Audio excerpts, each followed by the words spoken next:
Hello, everyone. My name is Pashua Zhang. My pronoun is she, her, hers. Thank you for joining Freedom Inc. tonight. In celebration of Women's History Month, Freedom Inc. is a nonprofit organization in Madison, Wisconsin, and we provide service for Black, Southeast Asian victims and survivors of domestic violence and sexual assault.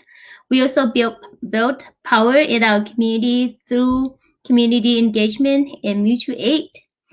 Tonight we have an amazing panel of she heroes of us to talk about Southeast Asian revelation Sheroes. But first, let me introduce our moderator. Her name is Kayang. Kayang is a social justice advocate who built and lead community development effort in the U.S. and in Asia. And I've been known Kayang for 16 years now. I've known Kayang by I'm the Hmong move from Thailand in 2004, and I knew her when she came into our village, and then helping us out. And since I work in Freedom Inc., I know that I actually found out that she's the one who's the lead of getting us here, and I'm just so impressed. And she's my she's one of my role model and hero for me.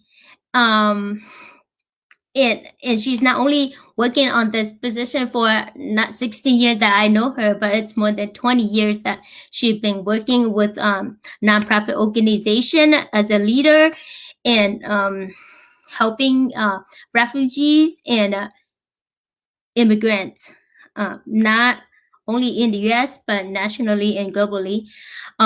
We will drop her bios here, and you guys can go and take a look at her bios.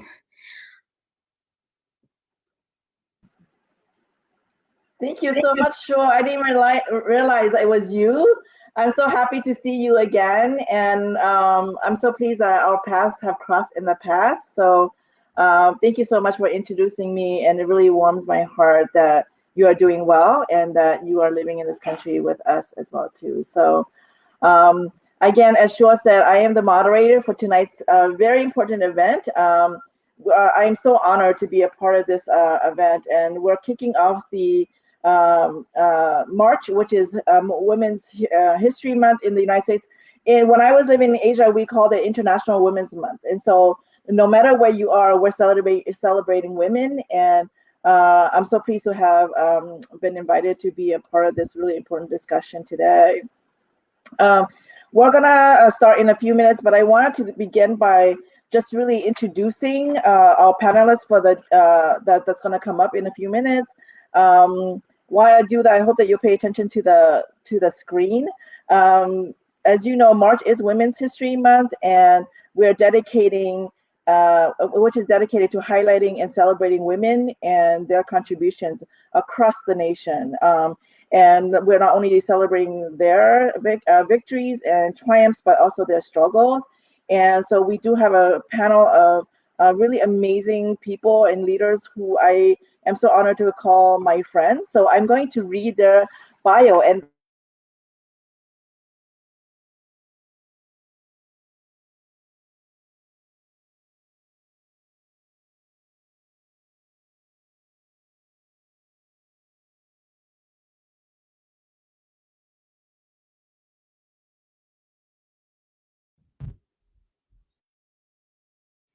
Kayang, you are mute. Okay, should I start all over again?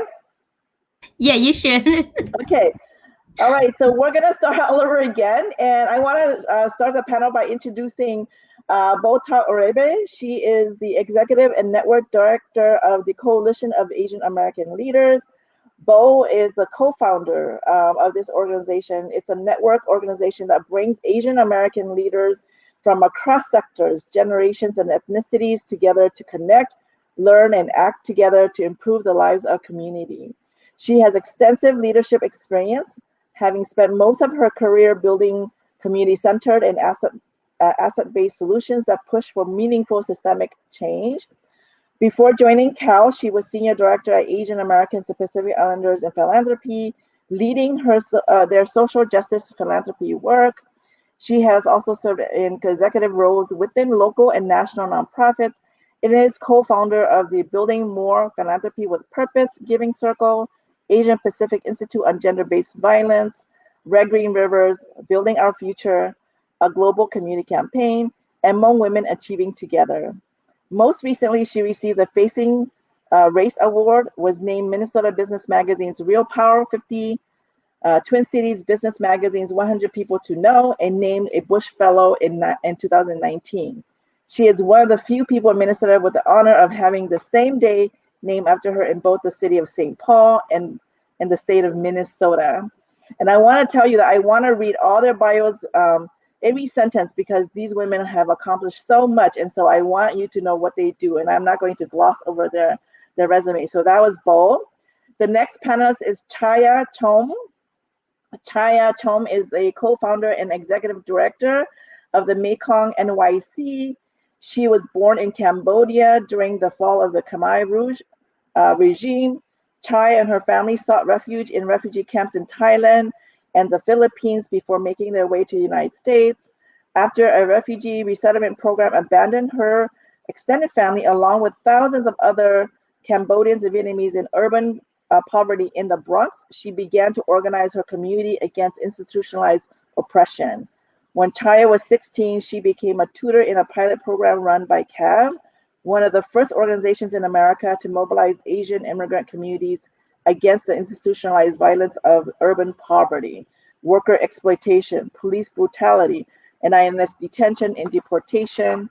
Her summer internship soon turned into a full-time job as she became staff director of CAV's new youth leadership project. Taking on slumlords, overcrowded classrooms, and cutbacks in translation services at public assistance centers and local health clinics, Chaya harnesses the energy of the young in a community that has lost much of its adult generation. They would also begin to organize the adults as well as other youth to fight for justice.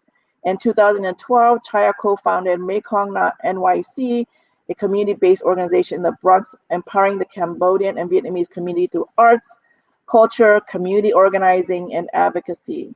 She is currently part of the Movement to End Violence cohort, and Chai is a mother of 3.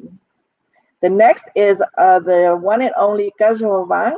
She is the founder and co-executive director of Freedom Inc., and also executive director of Freedom Action Now. She never sleeps.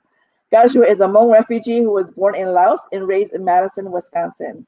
She has dedicated the majority of her life to ending gender-based violence. Her advocacy started when she was 16 years old, assisting in housing at-risk teens and challenging abusive gender norms within her community.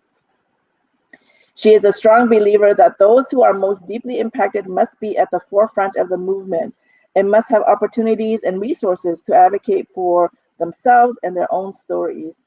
In the past 20 years, Kajol has spent her life working to build collective power and social change within the Southeast Asian and Black communities. She was recognized as a champion of change at the White House during Domestic Violence Awareness Month in 2011 and was part of Novo's Move to End Violence 4th Leadership Cohort. In 2020, she was named one of the 20 women of color in politics to watch in 2020 by the She the People. She is a co-founder of Building Our Future, a global feminist Hmong movement that works to change traditional practices, behaviors, and beliefs that contribute to gender-based violence within Hmong communities. Kajol is also a co-owner and founder of Red Green Rivers, a social enterprise that works with women and girl artisans from the Mekong region in Southeast Asia. She helped to co-found Southeast Asian Freedom Inc., national network of grassroots and social justice organizations, co-founder of Vinjiao Giving Circle, and a co-founder of Black, Brown, Women of Color Coalition. And as if that's not enough, Gajo is a daughter, mother, artist, and organizer. Her first love is the movement.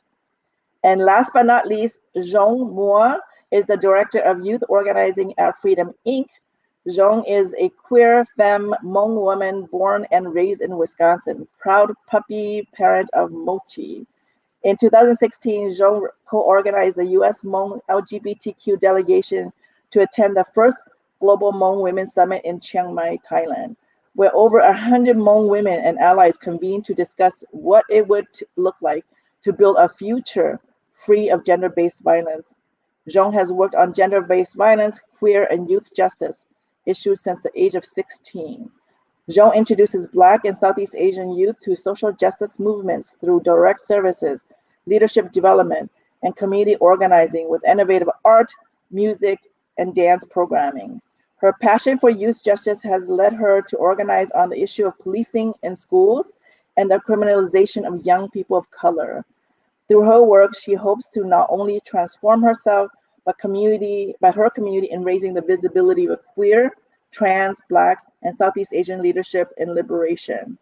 And I know that if we were in the audience, all of you would stand up and help me welcome them with a round of warm applause, right? So can we have all of them on the screen, please?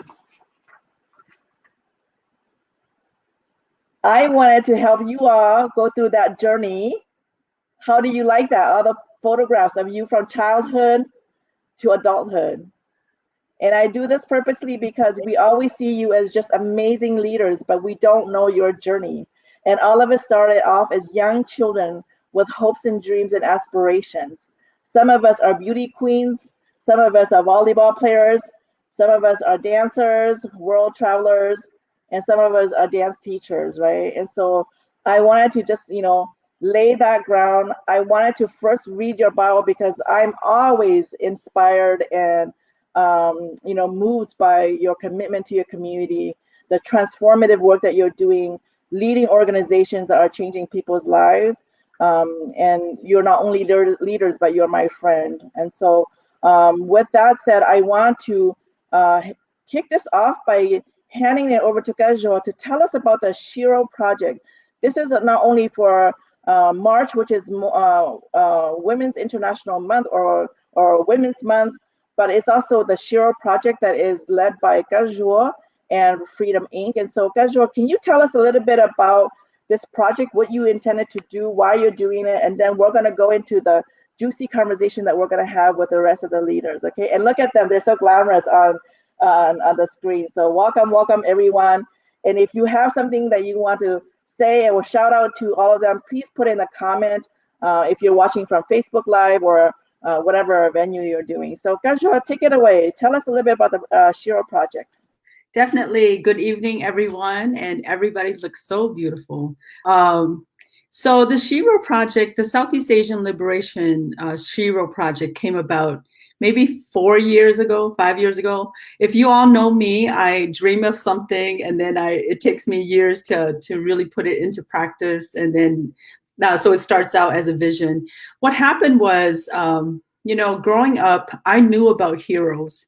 And in my community, those heroes looked like my dad. And those stories of heroes in our community was my dad. But the real hero in my life was my mom. And so I never saw anybody as a hero except for my mom. And so she was my hero, my Shero. And then growing up also in a very patriarchal society, I always, when there was issues, we would always go to male leaders. And it wasn't until my work in the domestic violence and sexual assault world when there were practices that were practiced by the male leadership in my community, and I thought that was harmful to community. And when they weren't addressing that, one of the solutions that I thought of was, what if we created new leadership? What if the moral compass that has been guiding us for the last how many ever years isn't working for us? What if women came up with a new moral compass? And so that really got me to start thinking, what if we became the leaders that we were trying to follow? And so over the years, that's how I've been thinking about leadership. And then, I've always grew up learning about other Sheroes from other communities. And then, you know, learn to love so many Asian American, Black feminists, Asian American feminists, and wearing their t-shirt and wearing their faces on my t-shirt. And one day I was just thinking, what if, because those sheroes, they were sheroes, but and even if they looked like me, they didn't have the same narrative. And so I really thought about that. I said, what if young Southeast Asian girls and women got to wear t-shirts that looked like them and had narratives that reflected them? And then I went even further and I said, what if these sheroes could love each other across cultural lines? And so really thinking about my friend and my comrade Chaya. And I said, I want every Hmong girl growing up to know Chaya and to love her like I love her and to follow her like I would follow her. And I want Khmer girls and Khmer women to also know Bo's story and to love Bo and to follow Bo. And so really started this conversation in this project of Sheroes. And so we want to present to you all. We have t-shirts and we are launching our t-shirt, Shero t-shirts. And you can look, there's a link to that. And so there are 4 t-shirts, and this is just the first batch of our sheroes. And I'd like to do this and feature other sheroes, Southeast Asian sheroes. And I think it's important that the world know that we're not just leaders in our community, but we want you to embrace our leadership throughout your communities too, and to learn what we've done. And so these t-shirts you can order right here on this link. And all of the proceeds will go back to the organizations. And yeah, so we're launching this next week or today. So we're launching it today. But like I said, it's been a project in the works for many years. Thank you so much, Gajwa. Anything that you think about, you can achieve. And so I'm so happy that I'm a part of this dialogue today. And so we will go back and talk a little bit about the t-shirts, but just to kind of do a little icebreaker, I wanted to go around one round to ask all of you, each of you, share something personal, something that not many people typically know about you, because we all know you as fantastic leaders and so forth, and you're always posting provocative stuff on social media, getting haters sometimes, but lots of love from all of us. But what is something about you that you want all of us to know? I mean, tonight I want to talk about your whole self, right? Not just about your leadership, but you are women, you are leaders, you are mothers, right? You are global travelers and community transforming communities. And so let's start alphabetically. Bo, why don't you go first? Tell us something that you want others to know that we don't know. Any dark, deep secrets? That's what Fun secrets. You know, I'm pretty out there, so I don't know that there's any secrets unless somebody knows a secret about me. But yeah, I mean, you know, I feel like I think sometimes when we're in the work, people just see us in the work and they don't know that we have families. I have a family of siblings, my sisters that I love, and a brother, and a large family of cousins and things that I really enjoy spending time with. And so, yeah, that's a big part of my life, is where I'm spending a lot of my time. But I also love just connecting with, obviously, all the women here, but spend a lot of time with women in different communities. And I find so much joy and energy from just sitting with people. So, and I love to travel. So I will like go on a whim if you are up for it. I feel like before COVID, I was always trying to think of how to get out of town. So I was constantly like, who wants to go here? And, you know, so that brings me a lot of joy. I feel great privilege to be able to do that, but also just feel, you know, really grateful to be surrounded by family and friends, and, you know, but also just being in the work with everyone. So let me help you a little bit, Bo. We saw a picture of you from childhood to now, and your whole youth was at a volleyball court. you've been inducted to some Hall of Fame. Tell us about that first, and then we'll move on to the next person, because Bo is an introvert, and so she never likes to tell us the juicy stuff about her, but we all know that she's actually an athlete. She's a natural athlete. So tell us a little bit about Yes. your volleyball days, and who were you hating on at that time? I was scared of Bo because Bo and her sisters were also and they were very serious about volleyball, and they never smiled. So I was always afraid of her until I met her. She's like, oh, she was actually really nice. So just 1 or 2 words about your volleyball days, Bo. Sure. I spent my youth playing volleyball. Really, it was an escape. And I just found, like a lot of freedom and liberation doing it. And so, yes, and I feel like it was something that I was good at, right? I didn't intentionally seek it out, but when I started to play, I was pretty good at it. And then my sisters played, so we were constantly playing. And yes, Gaying, at that time, if you play volleyball, you're considered a palai, right? That's why you didn't hang out with me, because Gaying was like, she was very prestigious and, proper, unlike us on the courts, all sunburned and things. So, but yes, I was the first Hmong woman inducted to the Volleyball Hall of Fame. So I am, it's nice to get, I guess people paid attention. I never really thought they did. But I think what's interesting about that is when I was playing volleyball, people only saw me on the volleyball court.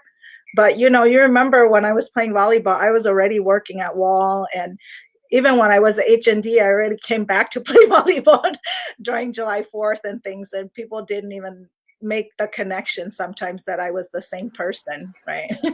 Exactly. And I think part of that is that you guys were very competitive. I think you won first place for 9 years or something like that, and nobody, beat you guys. So I just want to applaud you, and I'm so happy that I'm, part of the family now, and I love all you and your sisters as well too. So let's go to Chaya. Chaya, I've only met you a few years ago, but you and I are kindred spirits, right? And so tell everybody, but tell me too, something that people don't normally know you in the Khmer community too, but that you now want to reveal to them. Oh my God, Kaying, this is like Kaying after dark or something. I'm feeling this. So just so you know. Kaying at night, yes. Yes, Kaying at night. I'm pretty open, people see me like I come as it is, like I cry when I want to cry. I laugh when I want to laugh. I'll yell at you when I need to yell at you. So there's no hiding that. I know that folks like always says, like if I'm in particularly like, in meetings is one thing, but now like we're in the Zoom world, and like they always, my Conrads and Maycon and everybody else, my peoples are always like, your face. Watch your face, because your face tells everything. If Chaya is upset, you'll see it in Chaya's face. And so I think that's been that I'm always like, I my emotions, I wear my emotions on my face. And I know people, and with that, I also like, and Kajra actually reminded of me of this, which is like, I also forgive very quickly. And she's like, well, the 99% of you is not forgiving. So, like you should tap into that.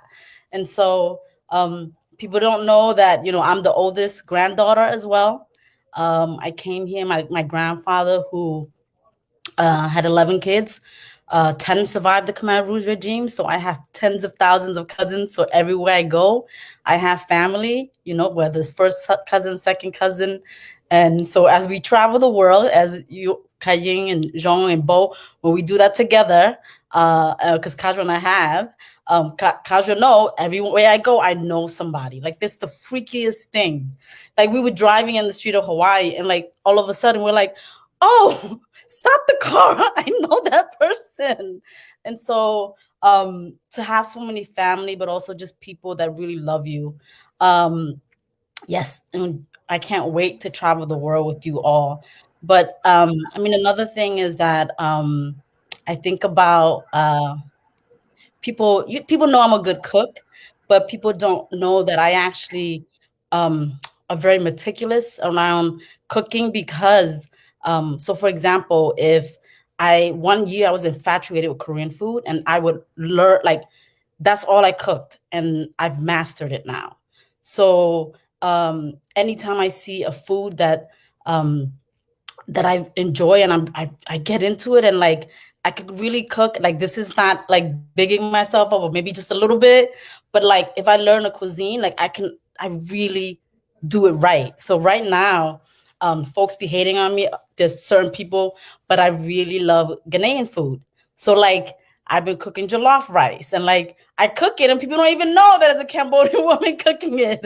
And, you know, being married to a Puerto Rican, I know how to make Puerto Rican food. I know how to make pateles, maybe better than some folks, you know, just saying. So that's a little bit about Thank things you, that Chaya. you know. Yeah, Chaya does love food, and I've seen Chaya in 5-star hotel rooms where, yeah, you and your friends go and pick up these stinky shrimp paste, and we're all eating it with fruits, and I just love it. I feel like we're at home, right? When we go to conferences, we miss our food. So, thank you, Chaya. Next, I'm gonna go to Gajua. We're going alphabetically. So, Gajua, tell us something about you that nobody else knows. Actually, I was thinking a lot of people know a lot about you, but yeah, yes. people know a lot. Good. I don't know. I mean, I'm pretty open. I give me a hint. Before I knew what feminism was, I was in a pageant. So I don't know. People look at that and like, what? What about feminism? Well, we didn't have feminism then. And so I entered a beauty pageant and won. So maybe that's something. Oh, I also played volleyball. And if you thought Bo was mean, Bo thinks I'm mean. So I was really a mean volleyball player. Let's just say Kajua and I were on the courts, and I've seen her fight, so I know this. It's not mean, it's competitive, right? Sportsmanship. Okay, one thing people don't know about me is I actually can fight, and I'm not afraid to fight if I need to. And the most recent fight you had was in Paris, right? When somebody tried to steal from your friend. And so I believe, Gajua, I haven't seen it, but I've heard about it. So. Oh yeah, somebody tried to rob my friend, and I jumped him, threw him on the ground, and then everybody was like, even the robber was like in shock and ran. Yeah. So thank you so much. Last is Zhong. Tell us something about you. You look like a princess tonight, Zhong. Tell us about yourself. Yeah. First off, I'm so honored to be among legends. So thank you. But yeah, something about myself. I think as a kid, I was a huge musical theater geek. So I actually did musical theater. I don't know why they let me on the stage, because I actually can't sing and act like that. And so for a period of my life, I thought that I wanted to become an actress. So I very much enjoy going to like the theater and following musicals and watching musicals. So if anybody enjoys that, let me know. Well, and you're a dance teacher for young children, and your makeup is always perfect, no matter what time of day, no matter if we're at a rally protest or on a beach. So I want to say, I want to look like you someday. Okay, so. She was doing security and she was looking beautiful. I'm like, who does security and look like this at a rally? We're all sweating, and Jean's like this doing security. We need your makeup secrets. Well, I want to turn to the work that you do to set the context a little bit. And, you know, a lot of times we're talking to our friends, we're in our bubbles, and we're talking about social justice movement, we're talking about liberation. I want you to define that for us a little bit. What are you trying to liberate, right? And what does liberation mean to you? And let's start with those t-shirts, right? So if we can put the t-shirts up. Bo, well, no, this time I'm going to start with Kajol, because you guys know why? I went to look at your profile pictures, and guess who has the most profile pictures? Kajol. She has 161. Next is Bo. She has 88 profile photographs. Zhong has 65. I'm surprised because Zhong, you're the generation that should be like doing selfie constantly. And then Chaya, you only have 28. So I wanted to figure out who I should go to. So I decided to go to look at your profile pictures, and Gajwa, you won. So let's look at your t-shirt, and all the t-shirts actually, and tell us why you chose that quote, and then, you know, the context of your work a little bit too along that. So Gajwa's is if belong to a culture means belong to a man, then you will always be looking for a home. Why did you choose this one? So I think growing up, we were conditioned to believe that you're conditioned to be a good wife, and to find a husband and to create a family. And so when by the time I was 30, I hadn't created that, then it was known that I did not have a community, did not have a home to go to. And so I've always known that if in fact it was marriage that was going to create a home for me or a sense of belonging, that I was never going to find it, and that I had to find home within myself. And that in fact, if I had followed my culture's guideline of what home and being whole and being happy was around marriage, that I would always be looking. And so I chose this because I feel like you don't need to be married. You don't need to follow these strict cultural guidelines to be home. And so that's why I chose that. And so maybe tie that to your work a little bit. You do a lot of work on gender-based violence and, just redefining what patriarchy could look like, right? So can you tie that in a little bit? Sure. Some of the things that people don't know about me is that I actually started my movement work through domestic violence and sexual assault work. And so for years, I was an advocate. And for years, I worked on the homicide and suicides of Hmong women. And in fact, became the only person who felt not scared to address the community around these issues. And so being one of the very first to speak out about that. The other piece is that when I started Freedom Inc., it was a gender-based violence organization. And in fact, the community saw me as an enemy to the community. They saw me as somebody who was breaking up Hmong families and Hmong homes. And so I've been doing that for a long time. And I think that throughout the years, I've learned to be fierce, and I've learned to really look at everything through the lens of women and girls. And in addition to that, like always addressing the root causes of violence against women and girls and queer folks. And so that's been the pretty much the focal point of how I've come into movement. And so I've been doing that for about 20 years. Also, what people don't know about my work is that when trafficking did not fit what was happening in the Hmong community or the Southeast Asian community, I was part of a cohort that recreated terminology called abusive international marriage, which is now mainstreamed and people use throughout to help my people redefine what was happening to them. And so that's been the gist of my gender justice work. And in addition to that, publicly speaking out against the murdering of Hmong victims for the last 20 years. And so those are the kind of things that I think people don't generally know about what I do. That's great. Thank you so much, Gajwa. And I've known you for a long time, and you're very, you are very principled about the gender-based violence and ending gender-based violence and gender justice and creating gender justice. The second place profile with the most profile is Bo. Bo, let's look at your quote here, if I can get it on the screen. You say, as you do the work, you can't just show up on the surface. Your roots have to deepen. What do you mean by this, Bo? Yeah, I think simply, well, first, I mean, I hope that all of us are rooted somewhere, and that folks understand that you were born with everything you need to be the kind of leader that you want to be, right?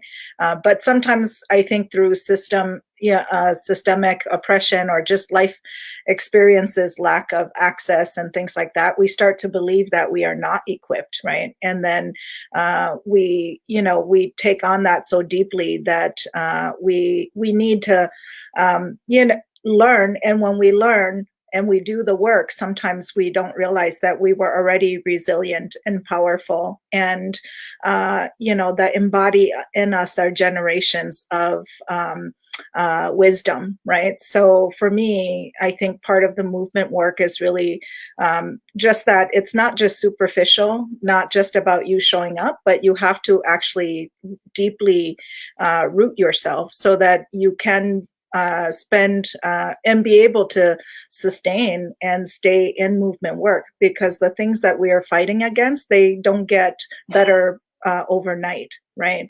And it's not enough to just show up one day, although we welcome that. You have to be in it for the long haul, and being able to be in it, just like trees, the deeper your roots, the stronger you are on the surface, right? Because if you weren't, then you would fall over when strong winds blow and those types of things. So for me, that's been really central to the way that I see myself, is really having deep roots in order to be able to do the work. And so I just believe that people have that, and I want them to invest in themselves and to invest in that, because it will make them more, sustainable and restorative and healthy folks who show up in movement work. So that's simple. I want to follow up with something, Bo, because in our community, we do have a lot of people that do show up, right? But they show up once and then they're gone, or they'll show up because they are leading some work and then that's it. But so what is the difference between just showing up once and movement? I mean, movement is a word that we use and a lot of people use loosely, but what does it mean to really be in movement, right? Well, I think movements represents everybody, right? Like, it's about being able to transform not just ourselves. It's not a process where you learn a lesson and then you think that you intellectualize it and you can just teach it to somebody.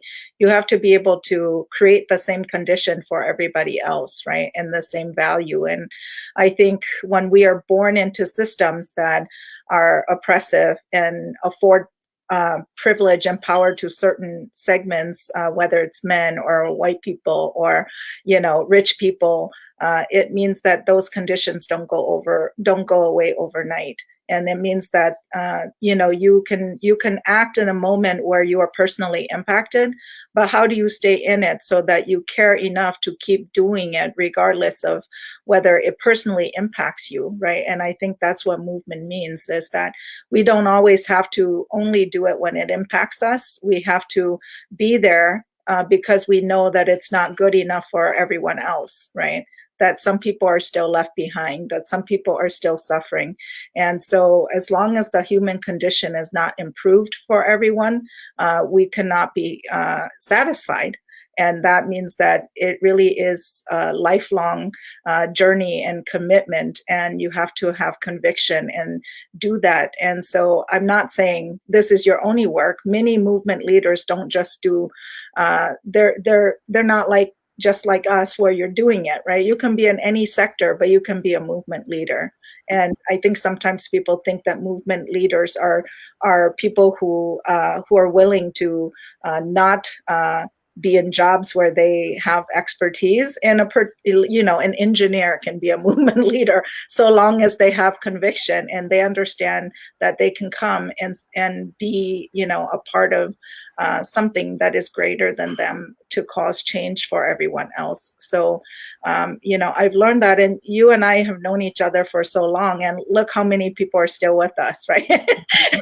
We've known each other for so long, and I think we can only count on our hands the number of people who maybe started with us and are still not here.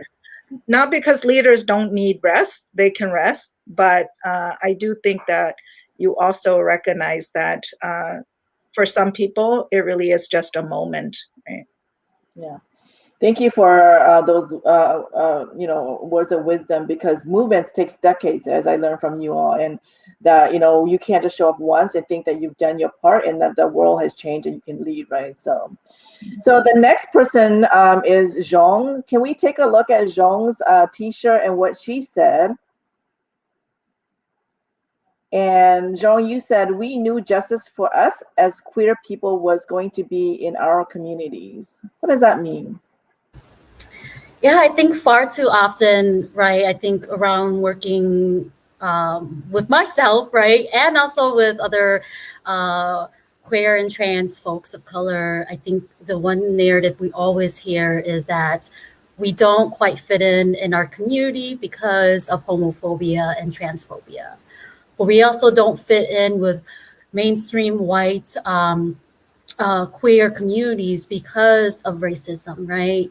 And I think when I kept on hearing that, and I really was thinking about my work and where I actually wanted to invest my energy and space in, and also exactly like with what Bo said, is like with knowing that this is beyond me and that there's other people, how am I actually going to create space and community and leaders?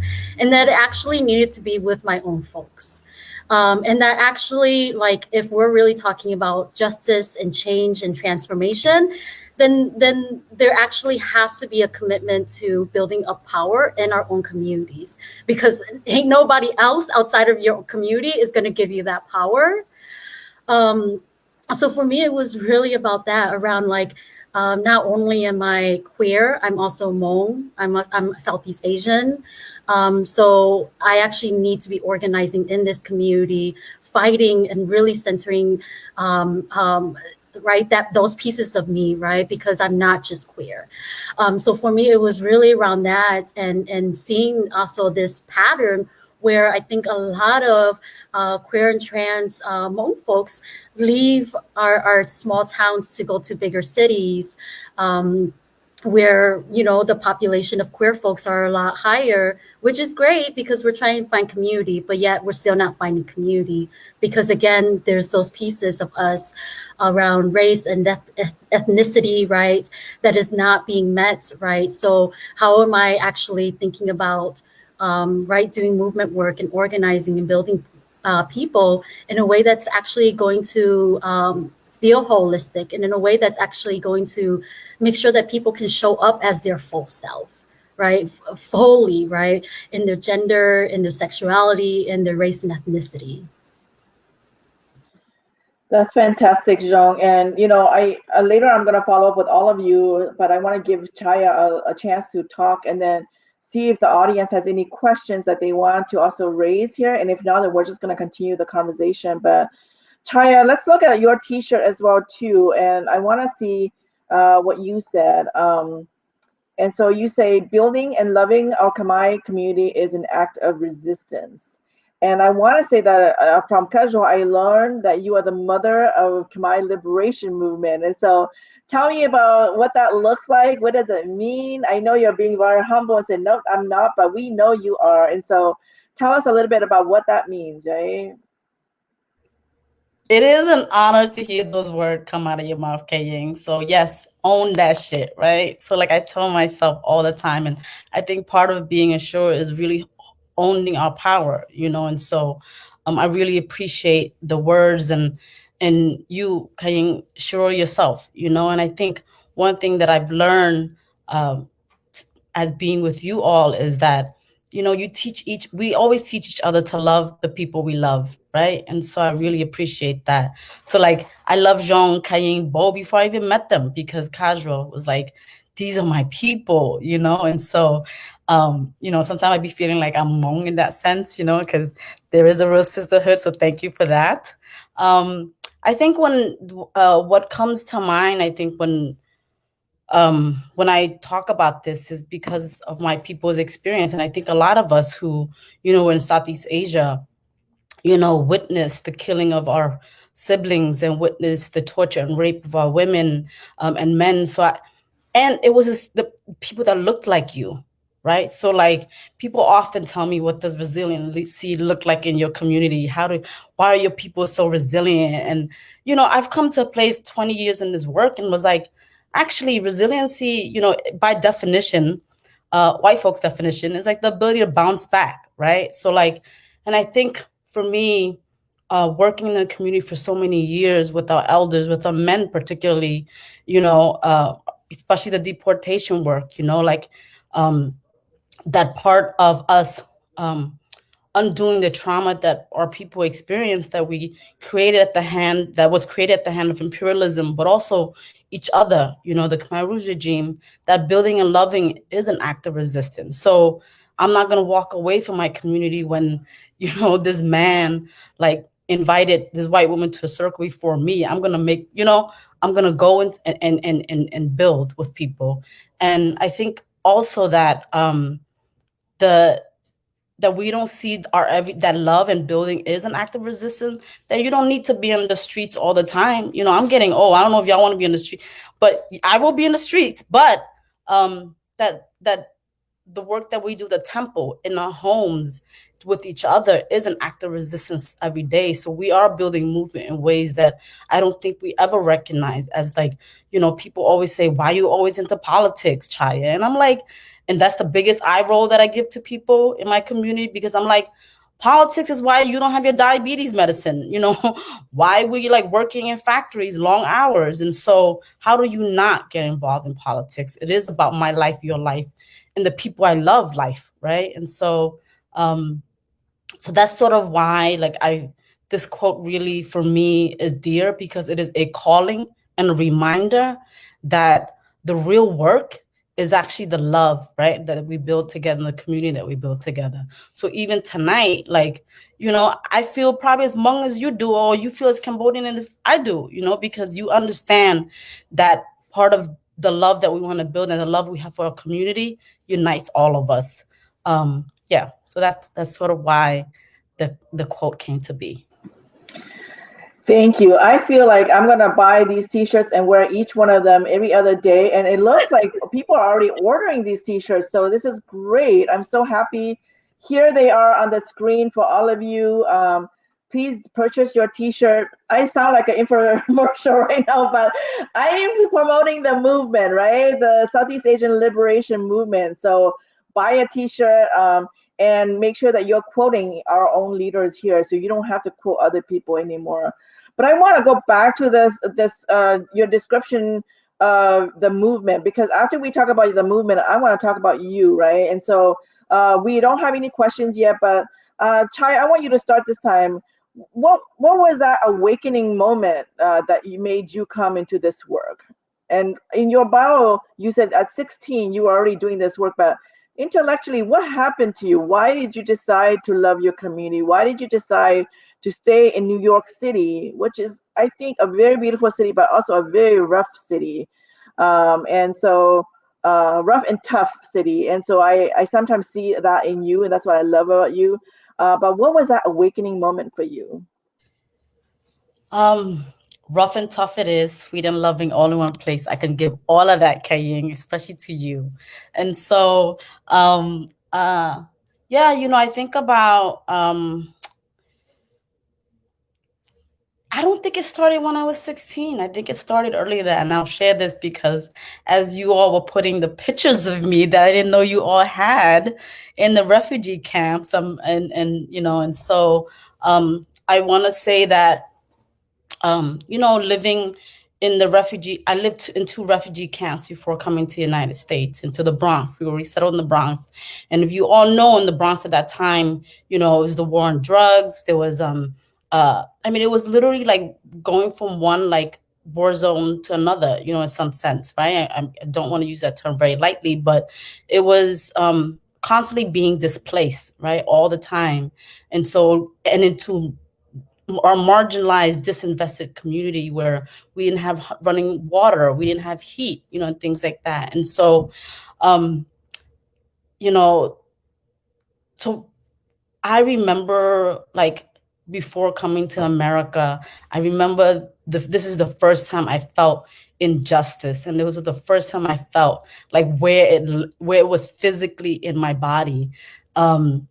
And it was like a few days, I think a week before, we saw our name on the announcement saying that we were going to be sponsored to America.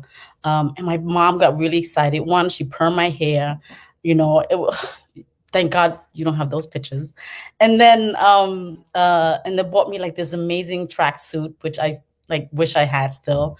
And I remember being lined up with other families. And so before we came to the United States, we had to do a medical assessment. And you would think that, you know, there was a dignified way to do this, but literally like all of us stood like 4 families naked. And so I remember like seeing my parent, like just like their sense of dignity and integrity completely taken away from them. And then I remember this instinctive cry and pain that I had in my stomach that I was like, this is not right. Like it was tremendously painful, and like I wanted to fight for them and justice, and for myself, not be treated like that. And so when I was growing up in the Bronx and doing organizing when I was 16, I always went back to my gut and remember what it felt like to have your dignity taken away from you. So in some sense, we probably were all born with it, right? And so but I always remember what that felt like and what injustice felt like at that moment. And so when I do door knocking, when I do organizing, or when I'm listening to our community stories or experience some kind of pain, I tap into that. Thank you, Chaya. That's what makes you so special, because we need to tap back into that, right? That love that we have in us. And so there are some questions, but I wanted to go to Zhong, and then I'll take a look at the question. But Zhong, what does social justice look like to you in the LGBTQ community, in our Hmong community?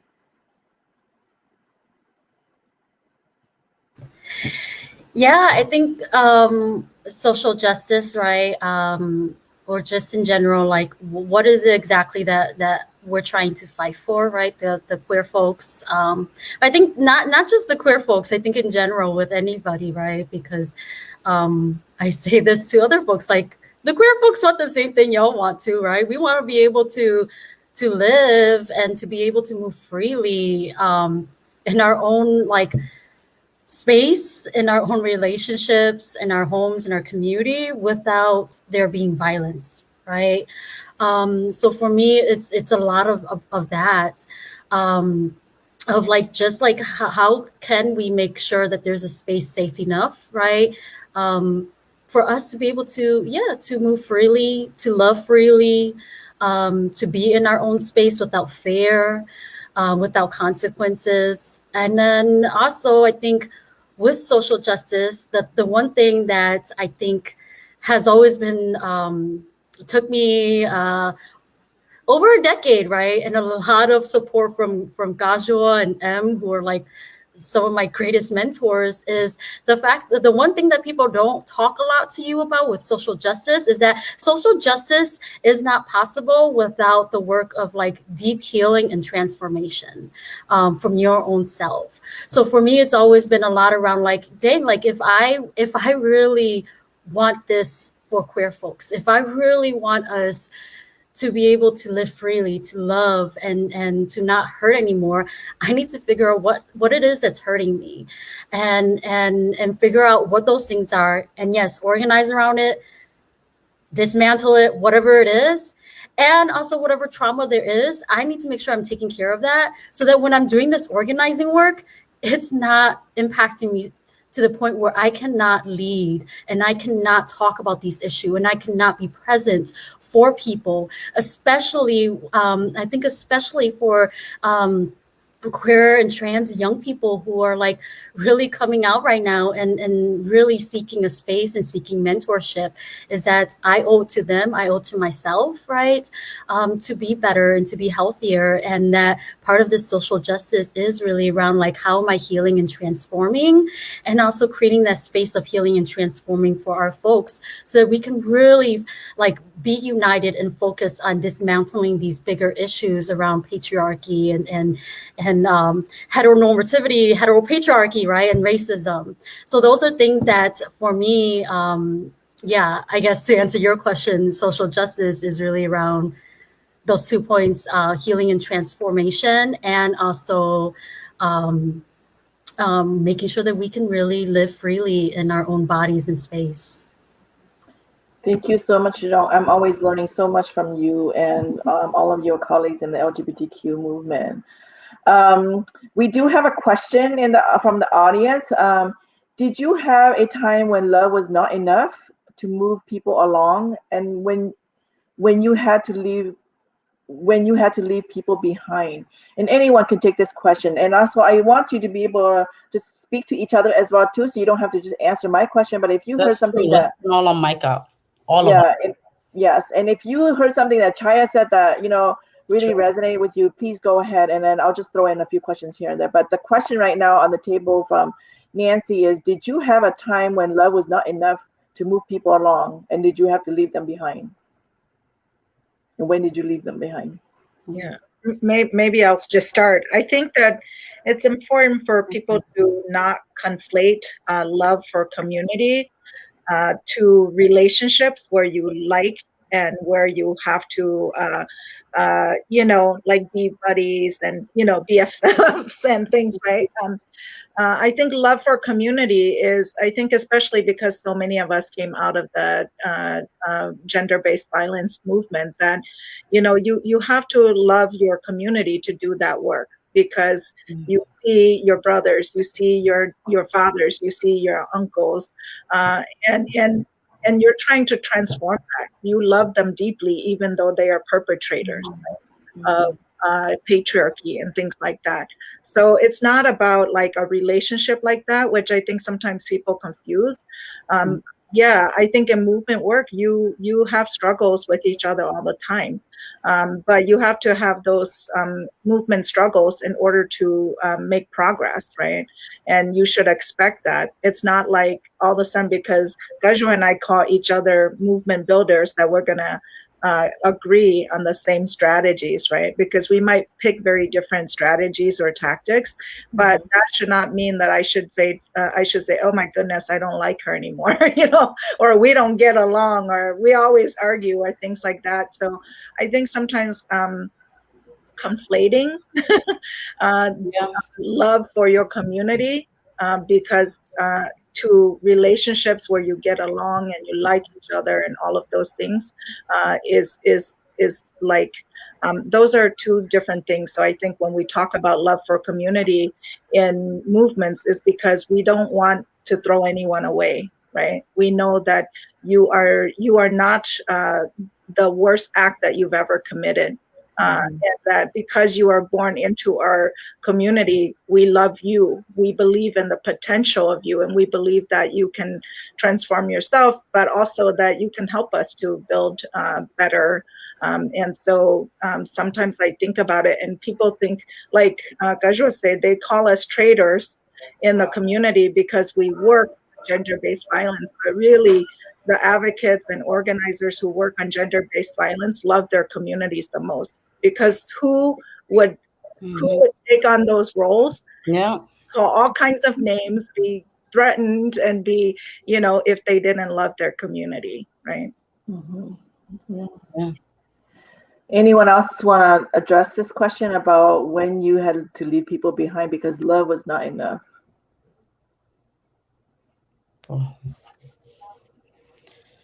Well, you guys are like, I know you all got stuff to say. You guys are unfriending people on Facebook left and right. So is that what the question is addressing as well too?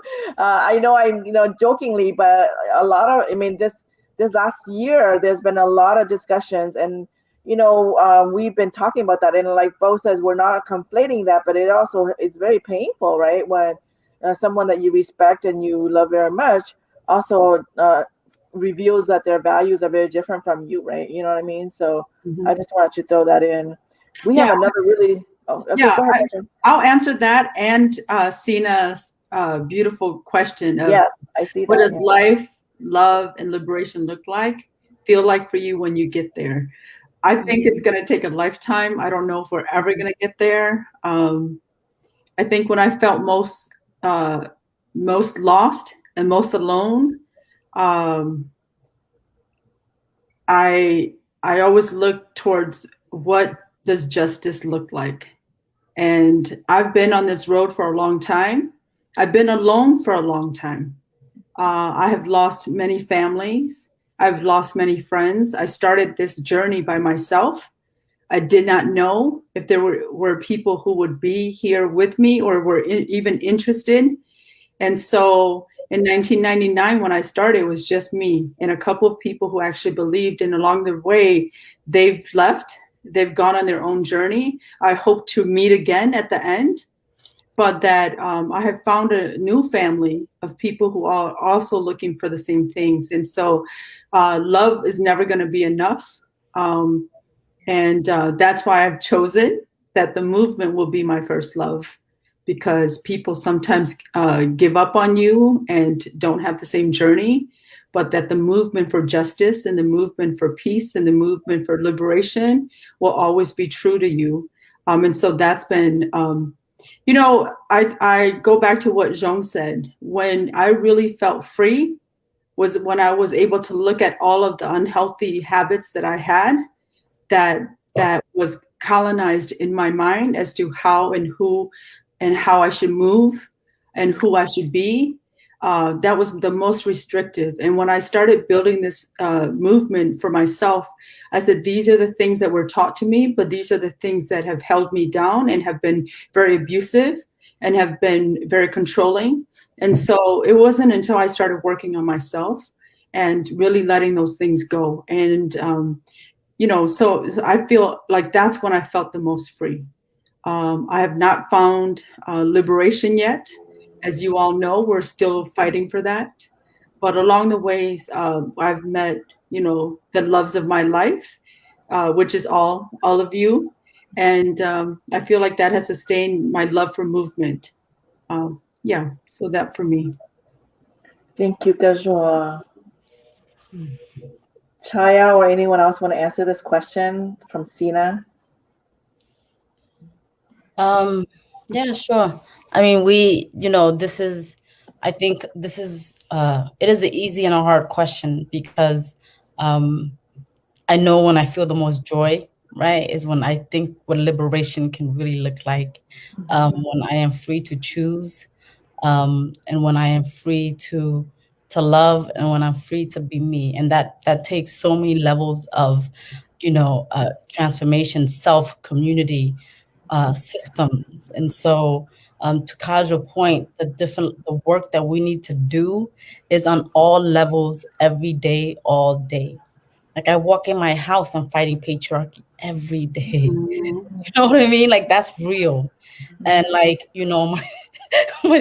and we talk very openly about patriarchy and how it operates in our household. And I think that, there are moments where I'm like, I can't love you right now because you actually are practicing something very toxic, right? And then I also know that sometimes I can be toxic too, and so checking ourselves and each other. So like, for me, it's not that love that, not that love is not enough, but it's just every day, all day, every aspect of it. My son walking in the house and, because I come home and the dishes are not done, and he's like, and his father, has been there all day, or he's like, patriarchy has walked into the house. Let's deal with this, And so having those things, and like, I think about like what it means to teach our young men to like love us, right? So like, people all the time ask me like, what do you, how do you deal with patriarchy in our movement, and especially in the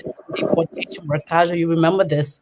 Like, we had to like really come to term and have these deep conversations. And I think to the other questions, I think about like, the kinds of discussions we had to have internally within our community to like check our men, like we say. I remember in Cambodia, being Cambodia in 2016, and like we were in a meeting, and then like the men were like getting really upset. We were like, this stuff happening, and so we were like, well, there's no way, like, unless you address patriarchy within yourself, like there's no way that like you're gonna come back and beat us. Like that just can't happen. Like, we're saving you, like all the queer folks and the women are here, and like you come back, like we gotta work on you too. So I think that love is it's every day, all day. And so I'll leave it at that. And so liberation feels like that, the work that you put into the men, the children, and the people you work with, you see transformation. Thank you so much for both of you being very vulnerable and sharing your very personal experience with us. I think this is a great segue to the next question from Laura. Being in movement work for the long haul, what impact or transformations have you witnessed or experienced from your work that you are most proud of? Be specific. This is one of my questions as well too, so I'm glad Laura's asking. Why don't we go to Zhong? Oh gosh. Are you ready? If you're not ready, you can bounce it off to someone else. I can try to start. So the biggest transformation that I have witnessed and experienced is I'm gonna go back. It's myself, right? I think it wasn't until I really like what Kashua said, when I really started to take an internal look at myself, that I was actually really actively working and confronting whatever toxicness I had, that I was actually able to show up and actually hear people and receive information from people, right? That and I think that's so important, because I think if we don't work on ourselves internally like that, then when we're showing up and trying to figure out what strategies are going to be best for moving our people and for protecting them and for fighting for power for them, is that if we don't work on ourselves, when we show up in these meetings, somebody's saying something, but we can't even receive it because we're hearing it as something completely different, right? And I think for a very long time, that was me. I came into the movement as a very, very, very angry kid. I'm still very angry, right? But I think it's a different type of anger now. And I had to really confront myself and say, in what ways am I being harmful, right? If I say I love Hmong women and girls, do I really love them if I'm still showing up in this way and I'm still hurting these girls and women? If I'm showing up and I'm saying that I love queer and trans folks, but I'm showing up in these messed up ways, then actually I'm not accomplishing anything, right? And I think one of the hardest thing is also around this conversation around love, is that our relationships are going to change with each other, right? But just because our relationships change with each other does not mean that I'm going to stop fighting for your life, right? It does not mean that I'm going to stop fighting for your life, because I see you, right? When I look at you, I see me, and I'm going to fight for you until the end, because if you're still hurting at the end, then I'm still hurting, and we're not going to get there, right? So I think it was really this deep dive and look and really see, actually finally seeing my reflection in other people, and seeing that dang, if I really want this, I need to change myself, because again, right, if we're talking about social change and justice, there actually needs to be intentional healing and dismantling of structures and systems, but also these things that we believe in, and really transforming and living out the values that we want in this new world. Thank you so much, Zhang. Very wise advice for me, but also that you admit that we have to go through an individual transformation before we can liberate and see what that liberation looks like for our community, right? That's really important. Does anyone else want to tackle this question as well too? Tell us something that you're very proud of, that you've been a part of, and that the impact that you made. I know you have a lot, but pick one. I think I will just say that being able to see young people like Zhong and others who have come, who have really come out of a consciousness that isn't an intentionality to build a movement, right?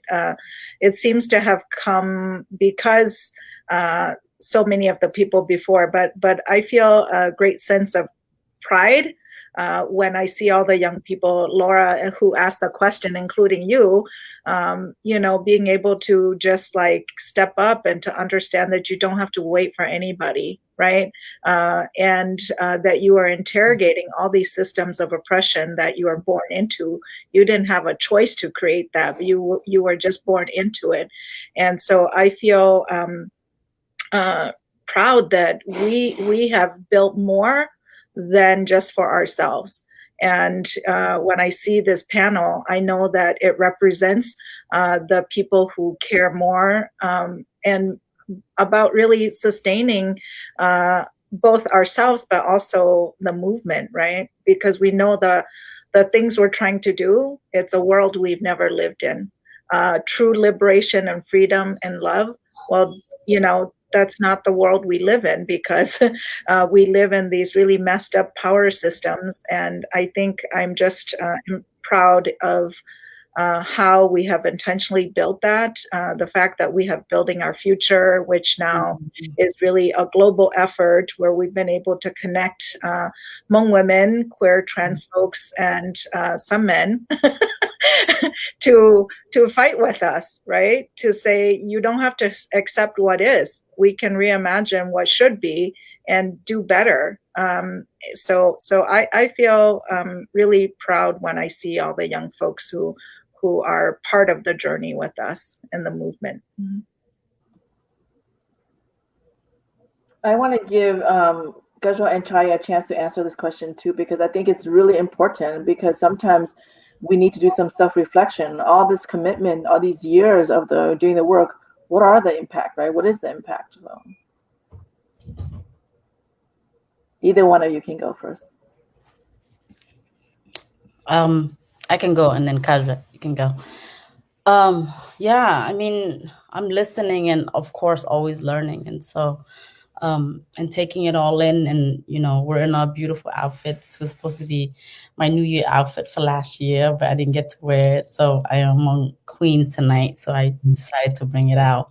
All of y'all looking so good. But I think that, to young people, to my kids, like, that's the biggest impact.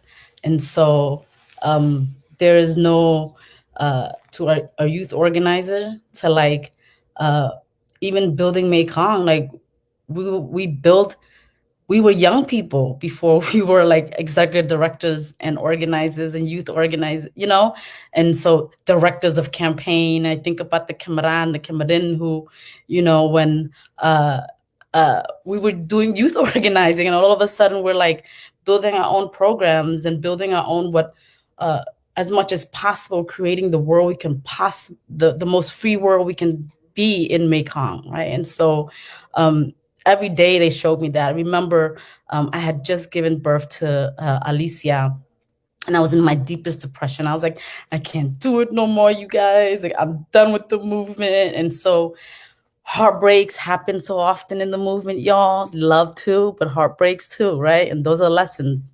And so, and they were in my house every day. It was like, get your ass up, put on some clothes. We got to strategize. You got to think about how we're going to do this, how we're going to build Mekong. Like, and so I think about like, the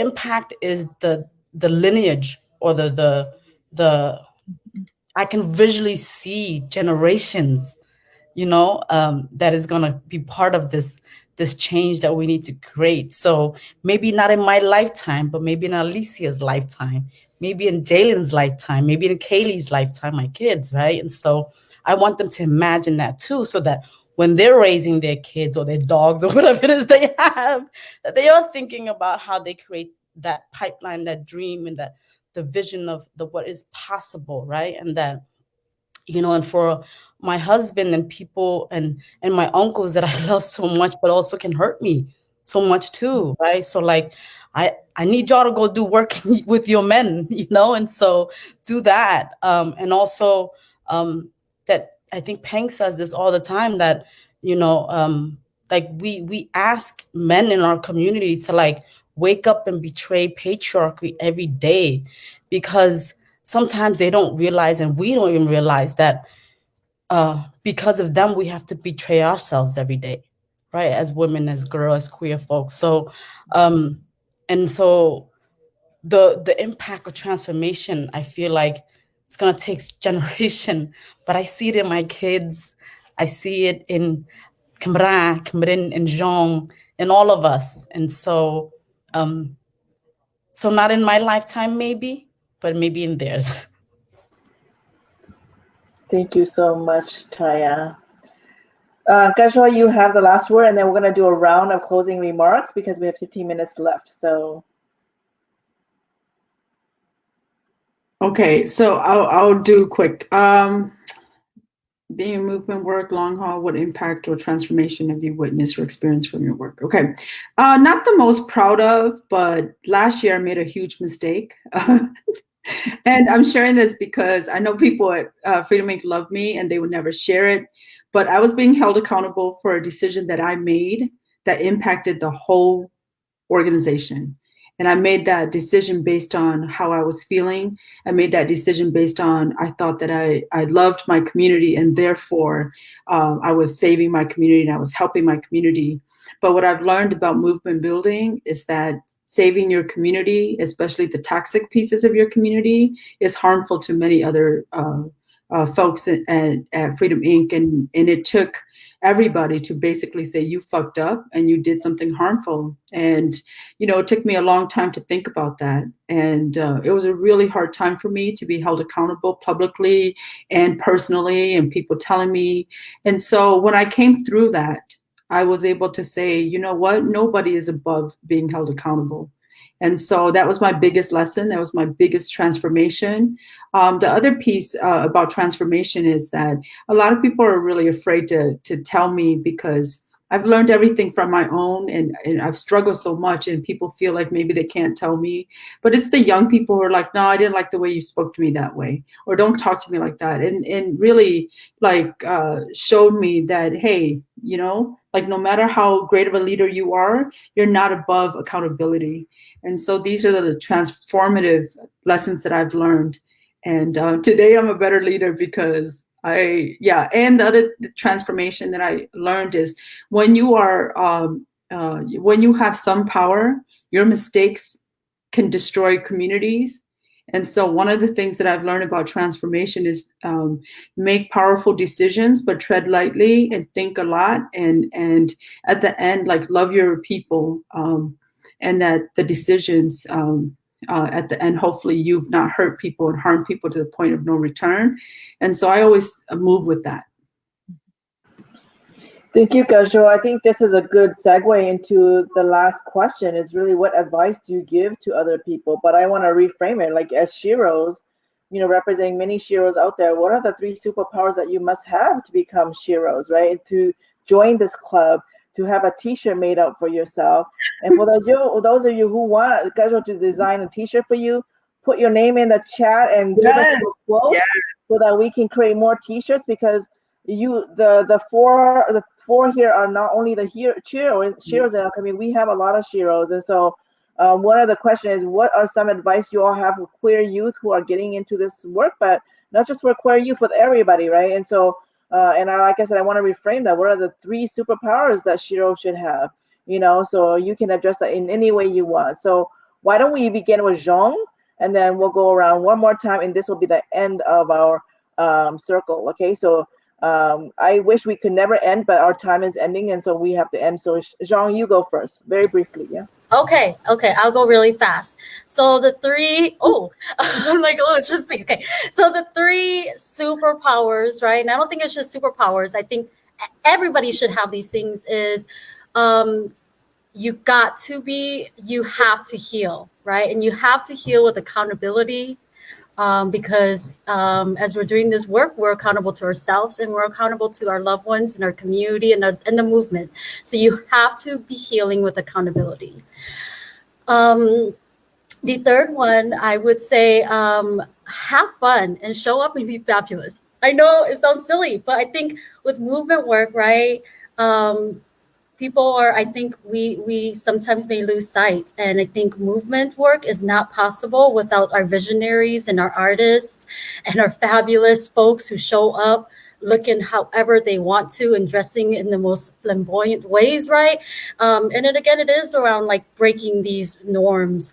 So do that, be you. And then the last one I would say is, be loud in your work, right? Whether that's like you stepping up on the podium and making these speeches, or if that's you creating art, be loud and bold, right? People need to see and hear and feel what you are trying to put out for this new world, this new vision. Thank you, Zhong. How about Chaya? Oh goodness. So many things, but what I think about is and I think I lost this train of thought earlier, which is that like we are really resilient people, and all of us are, and a lot of us, and I think that resiliency isn't just the ability to bounce back, but for my people, and I want to share that gift with you all, is that it actually is a return to believing in each other and in humanity. And so I want to see that return for us all the time as part of our liberation movement. And so the second thing I would say is that, like, healing is really a lifelong process, right? And that we actually need justice now. And so if another community calls for justice, and to what Jean said earlier, is like, be part of that call, like your life depended on it, right? So stand up for Black liberation, stand up for Khmer liberation, stand up for Vietnamese liberation and other communities, Indigenous communities liberation. And so if the call is there, go. And I think the last thing that I'll say is, y'all know we can be serious, we can be deep because we love our people, but the joy and laughter that comes in movement is where I find the most creativity among us. And so live in joy, find the little thing, whether it's sending, I send Kim and Sochi pictures of crazy things all the time, like makes me laugh, and like sharing those things with each other, right? Not just like our vision on and like what it looks like in a liberated world, what the strategy is, but that those little moments of joy, like celebrate them, and then the little wins or the big wins that we have, celebrate every win, whether it's getting someone to returned from Cambodia, getting a case, whatever it is, that we need to celebrate every moment, because it just feels so much closer when we celebrate and find joy in our victory.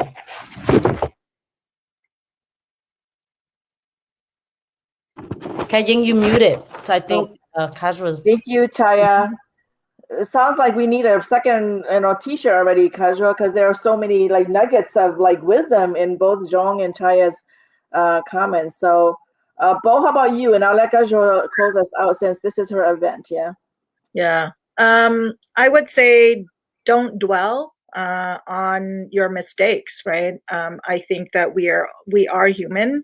It's good to be accountable, but also we are not our worst mistakes. And I think many of us have maybe sometimes small, maybe big mistakes, but if you dwell on it, you're going to feel like you don't want to keep doing stuff. So I would just say that's important. The other thing is just try anyway.